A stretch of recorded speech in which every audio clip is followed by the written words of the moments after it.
Sa unsa nga ang akong gawi ngadto sa mas hayag nga kahayag makaapekto sa akong espirituwal nga pagtubo? Ang atong gawi ngadto sa pag-angkon og mas hayag nga kahayag makaapekto sa atong espirituwal nga pagtubo pinaagi sa pagdala og mas dakong kahibalo ug pag-unong sa espirituhanong kamatuoran.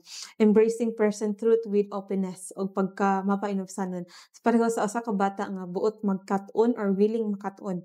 This allows us to understand things better and feel more enlightened nga ma-purify atong hunahuna. It helps us to see the truth clearly and see how it fits perfectly with what the Bible says. And the negligence, on the other hand, nagapaluya sa gahom sa presente nga kamatuoran. And then the solution is to stay spiritually alert and focus on growing spiritually pagbag-o. Okay, we are certainly living in the closing days of this earth's history nga kinahanglan i-spend nato atong time sa mga espirituhanon nga mga butang. Wala na tayo dapat nga oras nga sayangan.